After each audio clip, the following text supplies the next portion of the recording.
3. Gustavo Neri with AB Boxing News, live in New York here with Matchroom Zone. The one that always makes fun of me, Eddie Hearn. Don't Eddie Hearn. How's everything, Eddie Hearn? What's going on with your hair? I had a bad hair day. Don't. Okay, fair enough. You want to know the story? Or okay, so see, you don't care. Anyways, Eddie, we just concluded a well-done press conference for the Andy Ruiz, Anthony Joshua, and since the last time I seen you, it's been a well.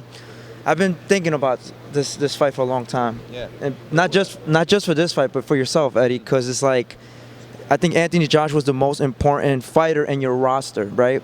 And I think you said it in terms of this fight might be the biggest in the history of Matchroom. You know, correct me if I'm wrong, but after this fight, win, draw, or lose, like, do you feel like it's going to change the landscape of Matchroom after this fight? No, not really. I mean, we've got a great stable. You win, you lose. I think this fight's going to be defining for a number of reasons. As a business, one, because we want him to win so bad, but two, because of the venue and because of the market it's opening up in the Middle East. I went there yesterday. I was actually quite emotional when they did their production for the press conference. It blew me away, you know, and I'm just so excited for the sport that you have a new powerhouse now involved and pushing the sport of boxing, which is great news for everybody. So it's always a big fight when AJ fights, and fingers crossed he can get the win on December 7th. Loser of this fight, can they like regroup themselves like in the heavyweight division? This is the biggest fight in boxing. If you lose the biggest fight in boxing, it ain't the end of the world, but it'd be really good if you could win it. In terms of the sanctioning bodies of the alphabet titles, I know there's mandatories that's got to be done, so if you could inform us, what's the order of the mandatories, winner of the fight? The correct order is, I believe, the IBF and then the WBO, but maybe they have to fight, maybe they've got to drop a belt, who knows, but the IBF mandatory is Pulev, and the WBO mandatory is Alexander Usyk, if he beats Tyrone Sponge. Do you feel like Anthony Joshua is, like what I want to say is, do you feel like, you know how certain fighters need the belts to define themselves? Do you feel like Joshua doesn't really need the belts moving forward in his career like Canelo, where he don't really need to have belts, where he's already a mainstream name? I think he wants to be world heavyweight champion, but you know what belt he owns, you know, he's compassionate towards those belts, but you know, I think sometimes you become of such a size where the belts definitely have less importance.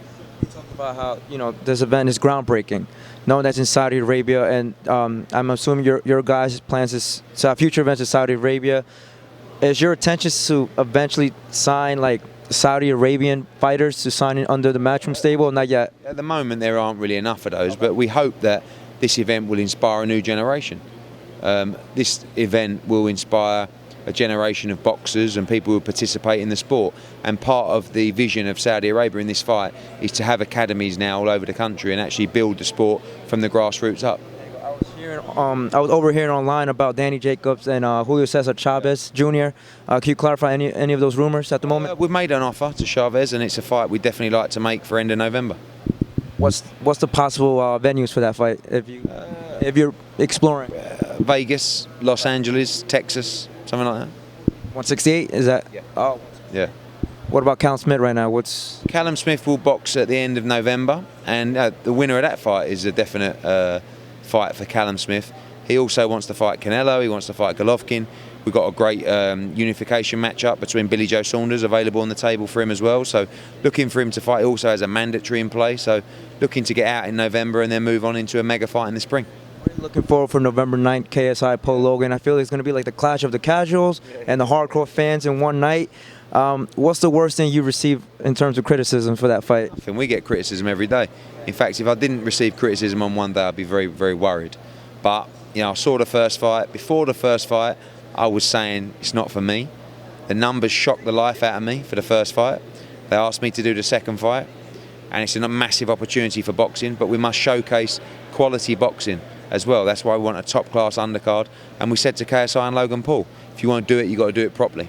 Turn pro, get your license, no headgear, 10-ounce gloves. This time someone's going to get knocked out.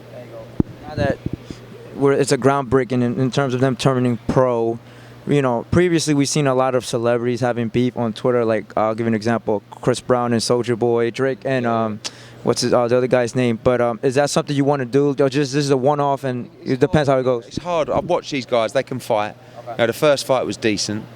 If they follow this code, and do it properly, like, what are they doing wrong? Do you know what I mean? You get the fighters that maybe haven't made the money, haven't made it, and say, oh, this is a disgrace. We gave our lives. Yeah, but you didn't carve out an audience. You know? You didn't build a fan base. If you did, you would have made this kind of money. But you didn't. So don't sulk. Just live in the now and understand the world we live in. What's the latest update on Mikey Garcia?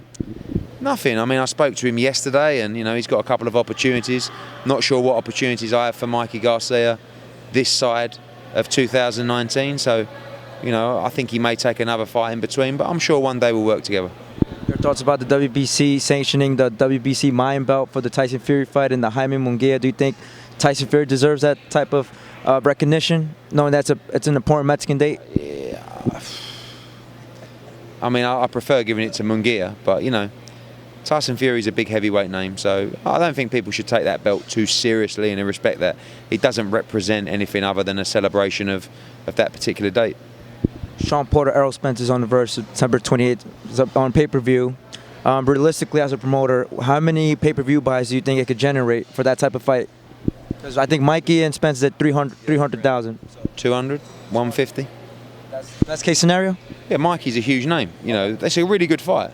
But I just don't think it's going to drive numbers. 200,000, something like that. Yeah, 200. It's not bad. I mean, it's still. Spence by knockout, Porter, decision. I have Errol Spence on points. Dominant fashion. I think Porter will make him work. Any update on Kell Brook? No, not yet. Looking to get out at the end of the year, maybe even in Saudi Arabia. Amir Khan? Not this year. I was telling Jesse about him going against Liam Smith is a fight we're trying to do for Saudi Arabia as well. Yeah, I was speaking to Jesse. I was like, what about you and Amir Khan? Yeah. Since you was 54, I think Khan is like, what, 47? He's 47, catch weights? Yeah, 47. Maybe Kell Brook against Jesse Vargas. That's a good fight as well. Can you give us any other future events that you could announce in America? You got them all. So we got next week's a big card at MSG. Devin Haney Abdullayev, Serrano against Heather Hardy, the Battle of Brooklyn. Brilliant heavyweight title fight between Sergey Kuzman and Michael Hunter on that card as well. Then we got October the 5th, Gennady Golovkin against Derevenchenko. We got October 12th, it's Usyk against Spang. We've got October the 26th is Regis Progress against Josh Taylor, final of the Super Series, and Chisora Parker on the same card. We got November the 9th is KSI against Logan Paul. We got November 30th is a date that could have Danny Jacobs and Chavez. Yeah, and also you got, obviously, Golden Boy will announce Canelo's fight soon. Be Kovalev, most likely? I believe so, yeah. What about Demetrius Andre? Where does that leave him? Well, he's going to fight again this year, but we need to find him the big fights. It's hard. You know, these people don't want to fight Demetrius Andre, so we've got to look at maybe our own camp, Gennady Golovkin, Callum Smith, Billy Joe Saunders, all these guys, and we've got to find Demetrius that defining fight. Eddie, I'm going to let you go. Thank you for the time. Hope to see you soon. This time I'll fix my hair for you, all right?